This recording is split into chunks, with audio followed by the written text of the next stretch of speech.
Hi there, my name is Gaurav Balan, and in this particular video, I want to show how you could set OptinChat campaign for your website or your funnel at a breeze.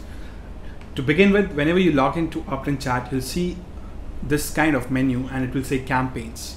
As you see this campaigns, as you create a new campaign, you'll be asked the very first question to add your photograph.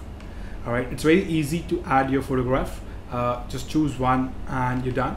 Now, other than that, before moving forward, you could see that there is an option of top bar name. Let me demonstrate to you what exactly these things are.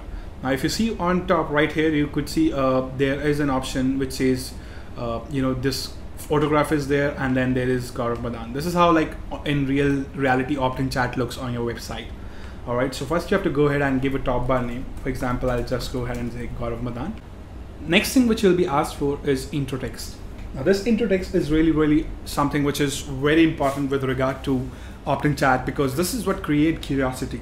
The visitor is going to be shown a message, an auto message, where the person is going to be asked a question. Okay, mostly that's what creates the curiosity. All right, and when it creates curiosity, the person clicks on it. Just like this, it says, would you like to get 300 plus free tools for your marketing needs? Now, this is an example question, or you could say an intro text. Now, I could easily go ahead and enter this. Would you like to get 300 plus free tools for your marketing needs? So normally we ask a question because it actually intrigues the user, and the user falls into opening the chat.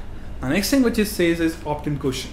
Now, this is a sequence which is really important. So next thing what you could do is, now as soon as you hover over it or click on it, it would open up and it would say, now it has got another question which could be added here. It says opt-in question. Now, this is a question which will appear just like this, and it is asking, would you like to get 300 tools plus for your marketing needs? These are extensive and took me a lot of time to collate. You interested? Yes or no? So the opt-in question would obviously be something, driving more curiosity towards the first open loop, which we have done right now. So we go ahead and let me just, for the sake of simplicity, I'll copy this and we'll move forward.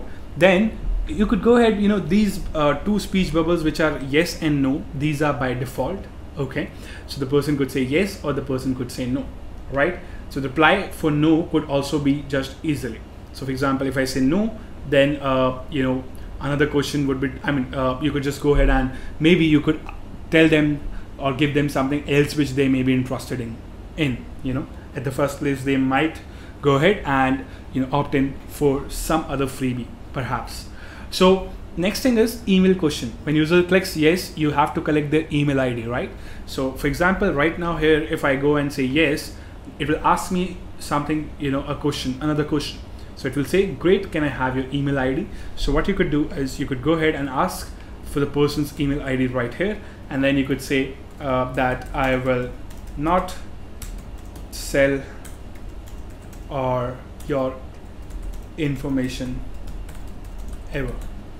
All right. So this is something which will increase your conversions for, obviously. So next thing is you could, what you could do is you could go and ask a name as well. For example, right now, if I say ABC here or ABS, it will tell me that, the email is not valid. So it has to be a valid email ID. So I could go ahead and now I could give my email ID just to make sure that everything is working fine. Here we go. Now, as soon as I give my email ID, the next thing is you could ask the person for the question. It says, can I have your name as well? All right. So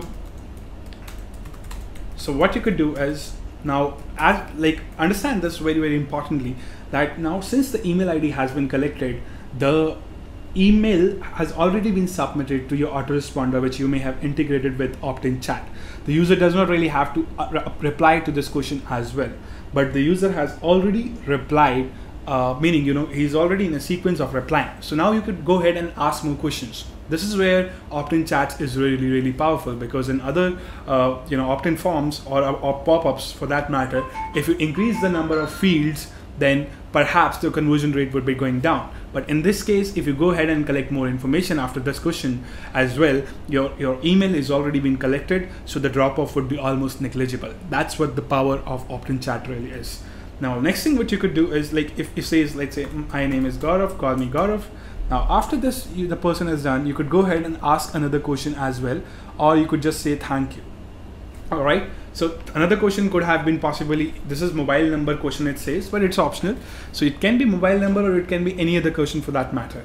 For example, if I go ahead and I ask that, would you be, okay, so I could say, what's your favorite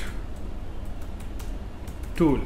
Perhaps what I could do is, if I'm asking what's your favorite tool, I get a sense of what exactly the person is really into, or I could ask literally any question I want here. All right, so based on this, I could do a lot of segmenting right here.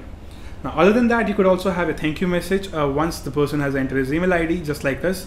I have gone ahead and configured this thank you message. You could put your URL here of the thank you page, or you could just say thank you, we've received your email ID, and your account would be created, or whatever you are doing to collect the email ID, whatever you have promised in exchange as a freebie could be delivered here, or you could go ahead and just say that it would be delivered to your email. All right. Now, next thing, few of the things is like this has email validation. This even has phone number validation for that matter. All right. And then you could also go ahead and you could say, now there are certain things where we could do, we could have exact match or contains on which particular on which particular URLs do you want to display this particular pop-up. You could go ahead and say that I want to display this pop-up on my entire website, and I could say just that it contains, if the URL contains this, then perhaps it should be going ahead and you should show this particular pop-up. Or you could go ahead and you could just say that you want on a certain particular pages and not on all pages. All right, so this is something which is already there. This is really, really powerful stuff here. Okay, and once you've done this, you could either use this as exit intent pop-up. All right, so you could also say email question and thank you message there in exit intent. All right, or you could use it normally as well. So I could go ahead and save this, and now once I've done this, I could save this up, and I just have to add this script. All right, wherever you want this particular chat bot or AI powerful chat model to appear to collect your email IDs on your blogs, websites, funnels, wherever you're pitching it up. So you could go ahead and just put this particular JavaScript and it's all done. That's how simple it is. You could go ahead and you could, even if you have a WordPress website, or if you have any other form of website which you would like to install it on, we have all the integrations available. Other than this, what we have is we have integrations with a lot of tools. We have a webhook available. You could actually hook it up to anything you like with your personal APIs and stuff. And if you want, like, we have Google Sheets, we have MailChimp, MailerLite, ConvertKit, Zapier, Aweber, GetResponse, we have more integrations coming soon, so that is not a problem. Other than that, you could have some settings here. You could say that do you want to show OptinChat or on mobile or not, or do you want to go ahead and receive weekly reports, daily reports. And even if you have to uninstall OptinChat, it's very simple. You don't have to remove the code. You could just switch off this particular button which says off, and then you could say it will be given an alert. You could go ahead and do that, and OptinChat would not be visible on your website or funnel anymore. It's extremely simple. It's just one switch. Other than that, we have quite a visualization of stuff. We have the funnels. Here you could go ahead and measure your stats. We have the records where you would be able to see all the email opt-ins available, and then we have certain other features. You could also go ahead and do quite a lot of other things as well. For example, you could go ahead and say create an A/B test. With one click, you'll be able to split test your OptinChat campaign and see whose conversion is more. All right, so I hope this makes it clear and precise how OptinChat works. If you have any questions, feel free to reach out to us. We'll be happy to help you out.